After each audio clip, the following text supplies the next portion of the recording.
بسم اللہ الرحمن الرحیم۔ حضرات السلام علیکم۔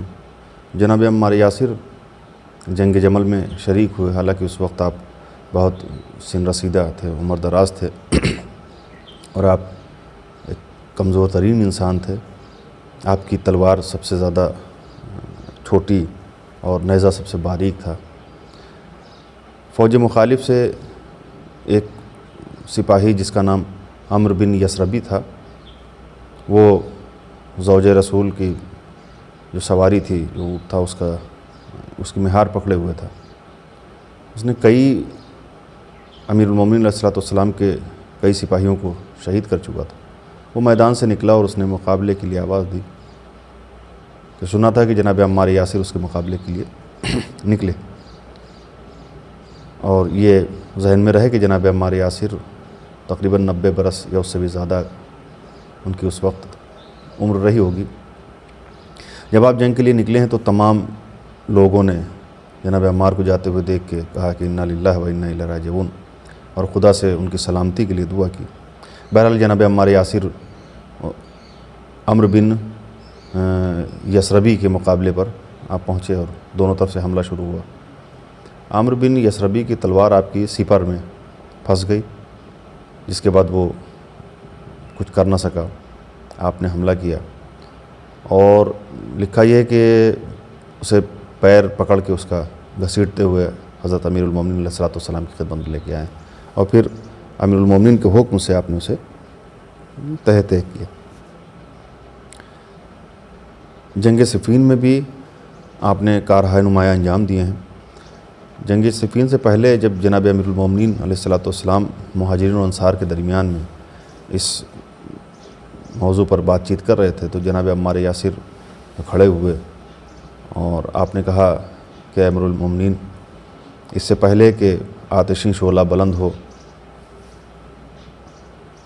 آپ ہمیں ان کے پاس لے چلیں اور پہلے انہیں ہدایت کی دعوت دیجیے۔ اگر وہ قبول کریں گے تو ان کے لیے سعادت ہے، اور اگر انکار کریں گے تو خدا کی قسم ان سے جنگ کرنا خدا کے تقرب کا سبب ہوگا۔ ابو عبد الرحمن نقل کرتے ہیں کہ صفین میں حضرت علی کے لشکر میں تھا۔ جناب عمار جس طرف بھی حملہ کرتے تھے تو اصحاب رسول آپ کے پیچھے پیچھے رہتے تھے اور ایک لمحے کے لیے بھی آپ کو تنہا نہیں چھوڑتے تھے۔ جنگ صفین کے دنوں میں ایک مرتبہ آپ کے لیے دودھ لایا گیا، ایک کاسے میں، ایک پیالے میں دودھ لایا گیا۔ آپ نے دیکھا تو آپ مسکرانے لگے۔ تو پوچھا گیا کہ کیوں مسکرا رہے ہیں؟ تو آپ نے فرمایا کہ اللہ کے نبی صلی اللہ علیہ وآلہ وسلم نے مجھ سے فرمایا تھا کہ عمار، دنیا میں تمہاری آخری خوراک دودھ کا ایک گھونٹ ہوگا، جسے پی کر تم دنیا فانی کو چھوڑ دو گے۔ جناب عمار یہ حدیث بیان کرنے کے بعد میدان جنگ میں گئے اور شجاعانہ جنگ کرتے ہوئے اسی جنگ میں آپ شہید ہو گئے۔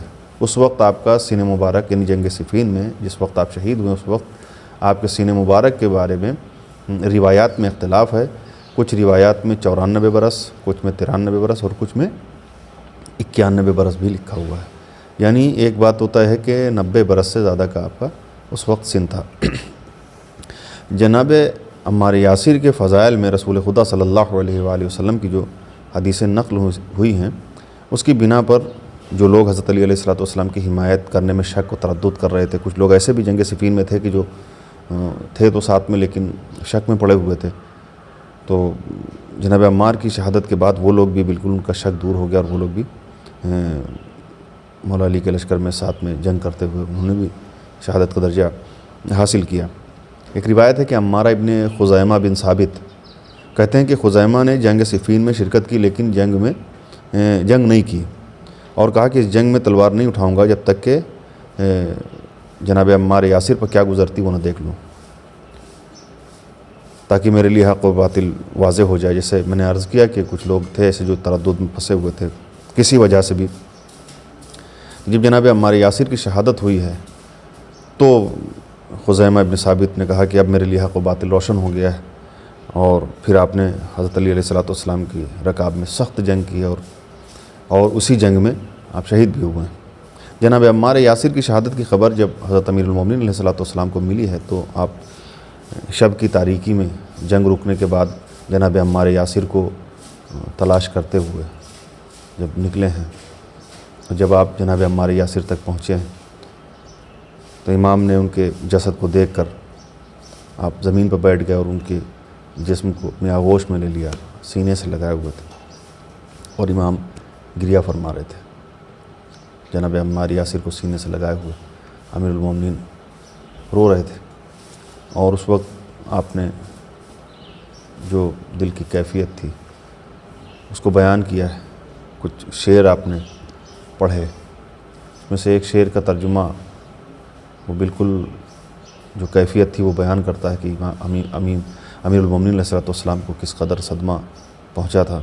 آپ فرماتے ہیں کہ اے موت، جلدی مجھے میری آرامگاہ تک پہنچا دے کہ تو نے میرے سارے چاہنے والوں کو مجھ سے ایک ایک کر کے جدا کر دیا۔ یہ امیر المومنین علیہ السلام کا اظہار غم جناب عمار کے لیے۔ جناب عمار کے لیے بہت سی احادیث ہیں، بہت سی آیات ہیں کہ جن میں جناب عمار کا تذکرہ آیا ہے، یا احادیث میں، آیات میں بھی آیا ہے۔ ان سب کو بیان نہیں کر سکا، کبھی موقع ملا تو انشاءاللہ وہ عرض کیا جائے گا، کہ اس لیے کہ طویل نہ ہو جائے، بہت زیادہ وقت نہ ہو جائے، اس لیے ان چیزوں کو نہیں بیان کر سکا۔ انشاءاللہ پھر کبھی ان چیزوں کو بیان کیا جائے گا۔ آج کے لیے اتنا۔ خدا حافظ، السلام علیکم۔